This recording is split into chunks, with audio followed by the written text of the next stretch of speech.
Om Swastiastu. Kembali lagi bersama saya Andi Sori Dewi, masih dalam seputaran pembahasan tari Igal Aksara. Nah, saat ini saya sedang berada bersama koreografer dari seni tari Igal Aksara. Om Swastiastu, Pak Ade. Om Swastiastu. Terima kasih atas waktunya, Punapi Gatra. Selalu Cik. Ya, silahkan mungkin bisa diperkenalkan diri terlebih dahulu. Ya, oke. Om Swastiastu. Yang biasanya dipanggil Imade Putra Wijaya, panggilan Ade Kamandanu. Nah, saya kebetulan beralamat di Banjarkalah, Kelihatan, Ubud. Sekarang bekerjanya sebagai napi nih Pak? Kalau sekarang kebetulan saya bekerja di SMA Negeri 1 Ubud sebagai guru mapel seni budaya. Berarti ya. Bapak tamatan guru? Kalau tamatan guru, saya tamatan di ISI Denpasar. ISI Denpasar. ISI Denpasar. Pada tahun 2011. Tahun 2011. Ya. Maksudnya itu tahun 2007, tamatnya 2011, dan juga saya melanjutkan ke pasca sarjana, ya, pasca sarjana. Juga ngambil jurusan penciptaan juga, tamatnya 2013. Baik, langsung saja berarti. Nah, dalam hal ini saya ingin mewawancarai Pak Ade, di mana saya mengangkat tari Igal Aksara ini dalam ujian skripsi saya, yang berjudul membangkitkan eksistensi seni tari Igal Aksara sebagai pendekatan yang inovatif dalam pendidikan seni tari dan aksara Bali. Ya, jadi seperti tadi alasannya akan mengangkat garapan Igal Aksara. Nah, sebelumnya kenapa mau mengangkat garapan Igal Aksara tersebut? Mungkin alasan dari adik dulu kok bisa ingin mengangkat sebuah garapan Igal Aksara tersebut, ya. Saya tertarik sekali mengangkat ini karena tari Igal Aksara ini merupakan salah satu tarian di mana sangat berkaitan sekali dengan jurusan saya, yaitu saya mengambil jurusan di Fakultas Pendidikan, yaitu program studi Pendidikan Seni Tari Keagamaan Hindu, di mana seni tari Igal Aksara ini bisa dijadikan sebagai pendidikan, dan aksara Bali itu merupakan salah satu sastra yang sangat berkaitan sekali dengan agama Hindu, di mana saat ini eksistensi dari tari Igal Aksara ini kan menurun, yang itu yang bisa menjadi permasalahan, ya, Pak. Seperti itu. Langsung saja nih Pak, saya di sini mempunyai beberapa pertanyaan.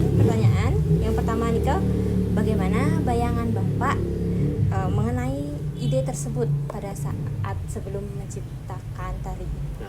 Intinya munculnya garapan Igal Aksara, gitu ya. Intinya munculnya garapan Igal Aksara. Munculnya garapan Igal Aksara ini itu tiada lain karena ada kebetulan kami ada diminta untuk mengisi acara. Acara apa itu? Acara kebetulan ada bertepatan di bulan Februari, ya, waktu itu. Kalau nggak salah tahun 2020, sebelum pandemi eksis di daerah ini, ya. Nah, itu kami disuruh mengisi acara, kalau nggak salah itu acaranya bulan bahasa Bali, ya. Nah, jadi kami disuruh mengisi acara, terus terbesit ya sebuah ide untuk membuat garapan, gimana biar garapan itu ada kaitannya dengan kegiatan tersebut. Nah, di sini garapan Igal Aksara ini itu tidak saya sendiri, ya, melainkan ada juga teman saya, Pak Wayan Sudiarso. Nah, biasanya dipanggil Pak Wayan Pacet. Nah, itu juga sangat berperan penting juga dalam lahirnya sebuah karya Igal Aksara ini.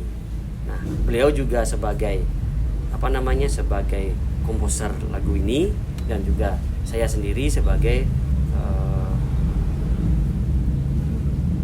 koreografer koreografernya atau koreografi dari garapan Igel Aksara tersebut. Nah, itu awal munculnya atau ide munculnya sebuah garapan Igel Aksara ini. Ya. Oke. Terus bagaimana bentuk dari tarian Igel Aksara niki, Pak? Nah, kalau kita berbicara bentuk, ya, ini karena kegiatannya kita disuruh mengisi acara ya, pasti bentuknya itu sebuah pertunjukan tontonan, terutama ya tontonan dan sebuah tari kreasi baru yang ditarikan oleh 7 penari, kalau nggak salah waktu itu 4 penari wanita dan 3 penari laki-laki. Bisa dikatakan kelompok kecil garapan tersebut. Nah, seperti itu. Kalau kita bicara bentuk, ya.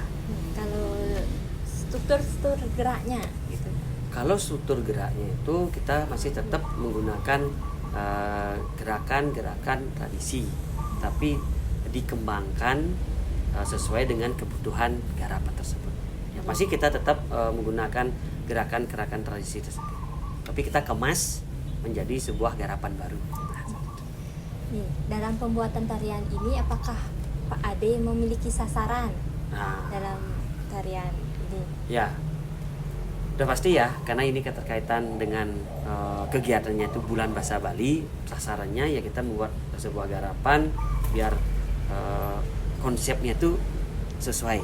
Nah, untuk sasaran setelah kegiatan itu dipentaskan atau kegiatan itu selesai, jadi sasarannya ya kita mengingat anak-anak generasi kita ya udah diganggu dengan teknologi ya, jadi sedikit minatnya anak-anak itu mempelajari sebuah sastra seperti itu contohnya. Nah, yang sederhana aja, sederhana ya kita seperti aksara. Nah, jadi dengan kami membuat garapan yang berjudul Igel Aksara tersebut, nah dalam kegiatan dalam tarian Igel Aksara tersebut juga membawa properti sebuah aksara ya, membawa properti aksara dan dinyanyikan juga aksara tersebut. Nah, maka dari itu sasarannya ya generasi-generasi anak-anak yang nanti dari sejak dini lah kalau sudah menonton, mendengar Igel Aksara seperti garapan yang adik mau teliti, nah mudah-mudahan dirangsang keinginan untuk belajar ya itu. Berarti gerak dari tarian Igel Aksara ini tidak begitu rumit ya? Ya, udah pasti karena sasarannya anak-anak. Ya. Anak-anak usia berapa, rentanan berapa? Mungkin Ya, kelas SD kelas mulai dari kalau nggak salah kalau belajar nyurat aksara atau belajar aksaranya itu kelas berapa? Kelas 3 atau 4. Ya, intinya sasarannya di 3. SD ya. Ya, sasarannya SD. Ya. Kalau memang kalau anak-anak sekarang kan kalau disuruh belajar udah ngantuk atau lebih baik bermain seperti kalau misalnya kita menari sambil menghafalkan aksara tersebut sambil menggerakkan, jadi kayaknya lebih daya tariknya ya kita kan membuat daya tariknya biar ada dulu niat untuk belajar aksara tersebut dipancing dengan sebuah garapan Igel Aksara tersebut. Gitu. Berarti itu salah satu harapannya ya. ini adanya tari Igel Aksara. Ya.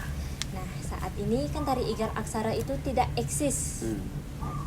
Gimana mungkin bisa strategi-strateginya?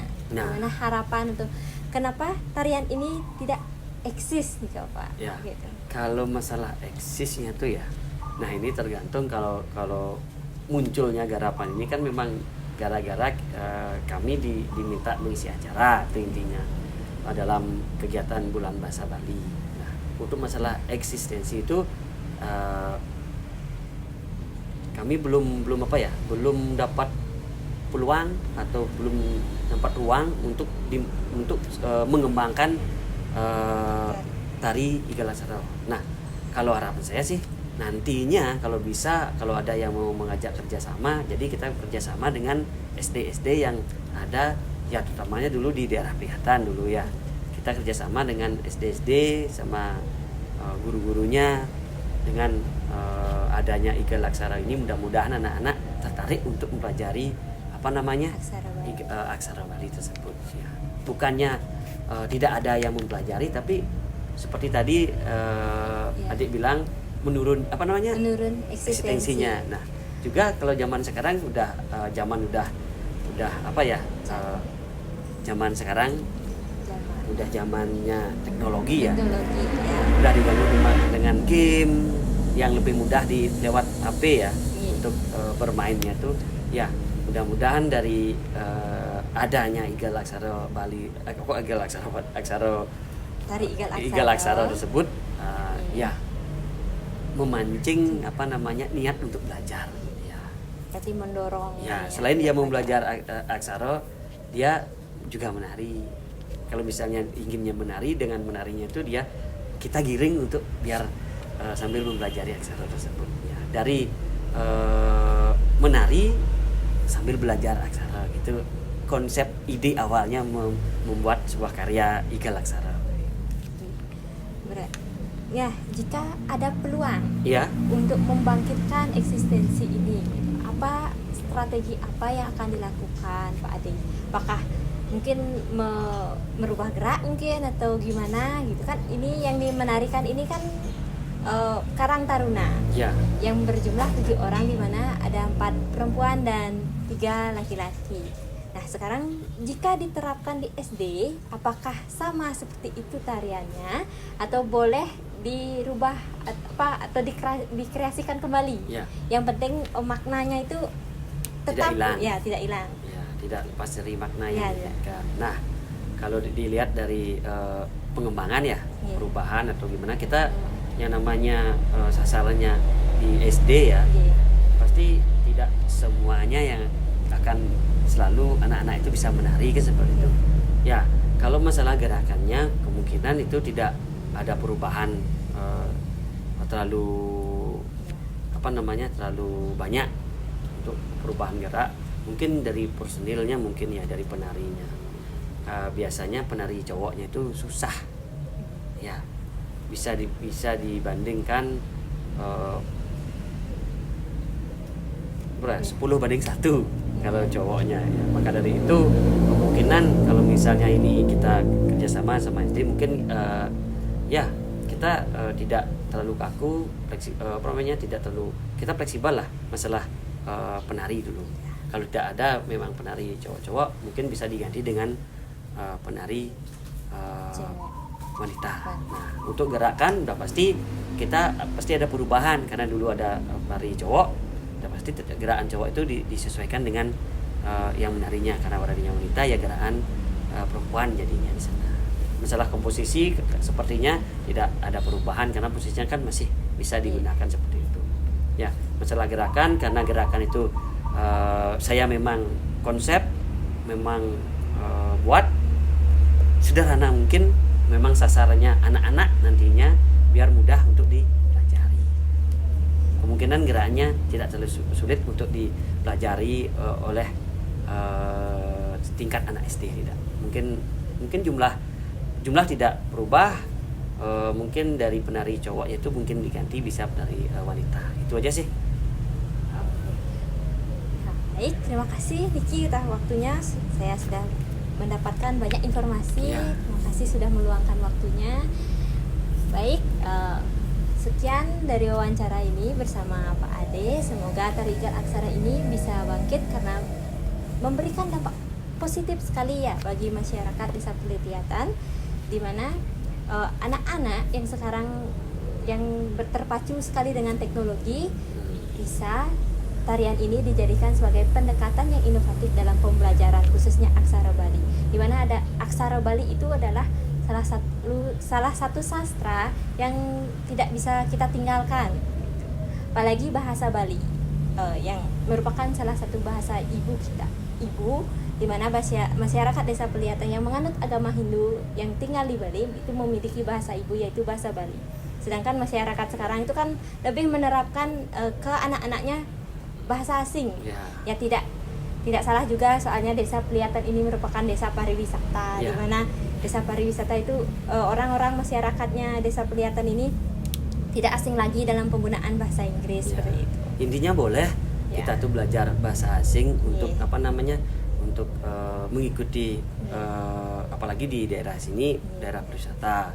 Tapi jangan melupakan bahasa ibu yang tadi Iya. adik bilang tadi, yaitu bahasa Bali. Bali atau sastra Iya, Bali itu sastra terutamanya. Nah, makanya dari adanya Igel Aksara ini ingin mudah-mudahan adik-adik kita itu mampu tertarik untuk belajar aksara Bali itu namanya.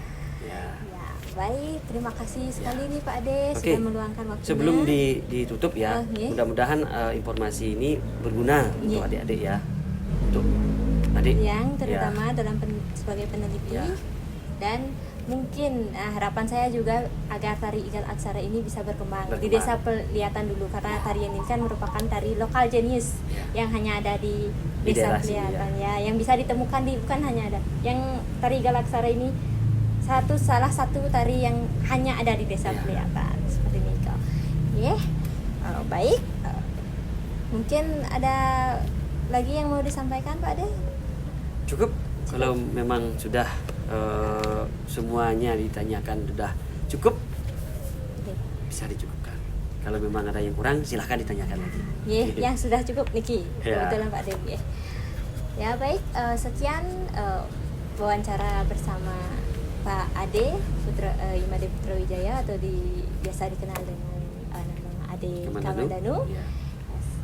Beliau juga memiliki beberapa karya yang sudah terkenal, seperti salah satunya Penet Pemenda, Esenanda yang kayak gitu.